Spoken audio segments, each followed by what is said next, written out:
अस्सलामुअलैकुम एवरीवन। उम्मीद करती हूँ सब ठीक होंगे और खैरियत से होंगे। ये दिन था 20 दिसंबर 2020 का, जब एक 30 फुट की बोट बहामास आइलैंड से फ्लोरिडा की तरफ रवाना हुई और इस बोट में 20 पैसेंजर सवार थे। क्योंकि इस बोट ने बहामास से फ्लोरिडा की तरफ कई बार सफ़र तय किया था, इसी वजह से ये सफ़र भी इनके लिए बिल्कुल नॉर्मल था। लेकिन 20 समंदर में इस बोट के साथ क्या वाक़या पेश आया था, इनको समंदर निकल गया किसी तूफान का शिकार हुए। अगर सिर्फ कोई इन्फॉर्मेशन थी तो वो ये थी कि बहामास आइलैंड से ये बोट बिल्कुल ठीक ठाक हालत में निकली थी।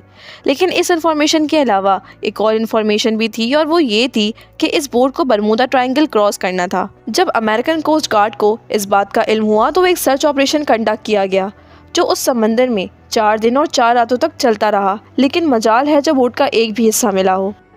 हम सब ने बरमूदा ट्रायंगल की कई स्टोरी सुनी है। बरमूदा ट्रायंगल समंदर का एक बहुत बड़ा हिस्सा है जो असल में अटलांटिक ओशन में पाया जाता है। ये ट्रायंगल फ्लोरिडा से बरमूदा ट्रायंगल, फिर प्यूर्टो रिको से होकर फिर वापस फ्लोरिडा पे ख़त्म होता है। इस ट्रायंगल को बनाने वाला एरिया 8 लाख स्क्वायर किलोमीटर के बराबर है। यानी ये ट्रायंगल पाकिस्तान और टर्की से भी ज़्यादा बड़ा है, जिसे कभी बरमूदा ट्रायंगल तो कभी डेविल्स ट्रायंगल भी कहा जाता है। ये ट्रायंगल अपने मिस्टीरियस फिनोमेना की वजह से पूरी दुनिया में मशहूर है, जहाँ से गुजरते वक्त शिप और एयरप्लेन का कांटेक्ट अपने स्टेशन से ख़त्म हो जाता है और वो हमेशा के लिए गायब हो जाते हैं।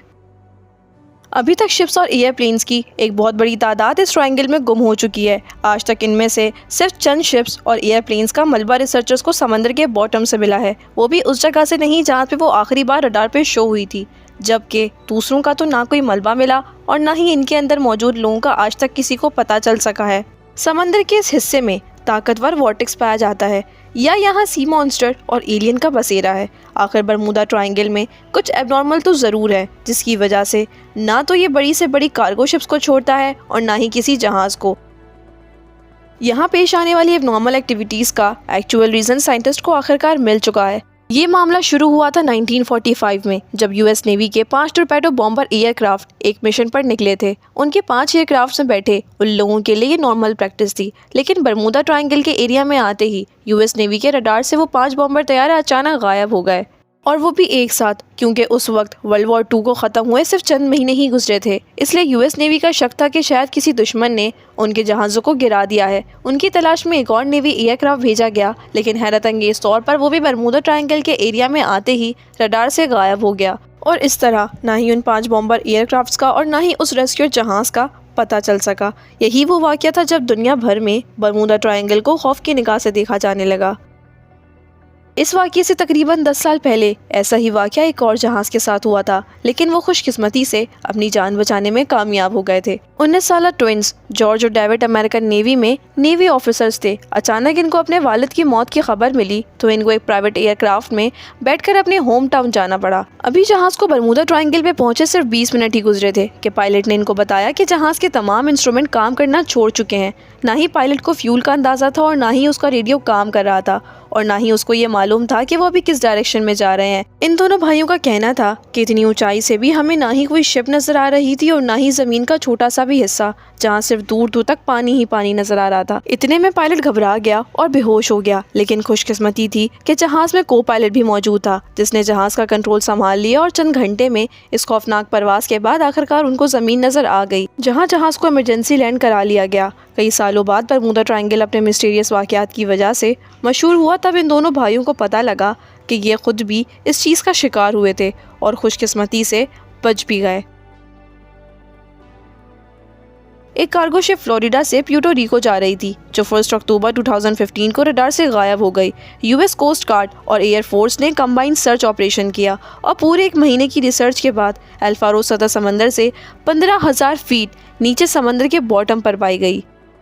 शिप के कैप्टन से जब आखिरी बार कांटेक्ट हुआ था तब ऐसा लग रहा था जैसे शिप में पानी आ चुका है, और वो अल्फारो से होने वाला आखिरी कांटेक्ट था। 23 फ़रवरी 2017 को टर्किश एयरलाइन का एक जहाज़ फ्लाइट TK-183 क्यूबा के शहर हवाना में लैंड करना था, और इसी वजह से उसको बरमूदा ट्रायंगल के ऊपर से गुजरना पड़ा। लेकिन अचानक पायलट ने कंट्रोल टावर को रिपोर्ट किया कि जहाज़ बिल्कुल एबनॉर्मल बिहेव कर रहा है, जिसकी वजह से पायलट ने फ़ौरन जहाज़ का रुख बदल दिया और हवाना के बजाय डलस एयरपोर्ट पर जहाज़ को लैंड कराकर 440 पैसेंजर्स की जान बचा ली।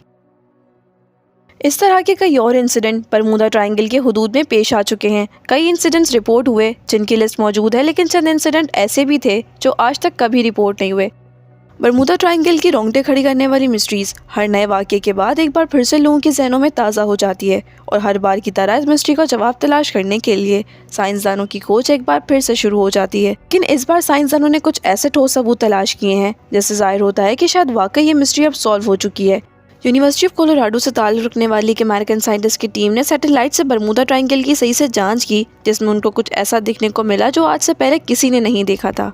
उन्होंने नोटिस किया कि बरमूदा ट्रायंगल के ऊपर कुछ ऐसे क्लाउड्स बन रहे हैं जो ना ही स्क्वायर हैं और ना ही सर्कल, बल्कि ये क्लाउड्स हेक्सागोन की शक्ल जैसे हैं और इनका साइज 88 किलोमीटर जितना बड़ा है।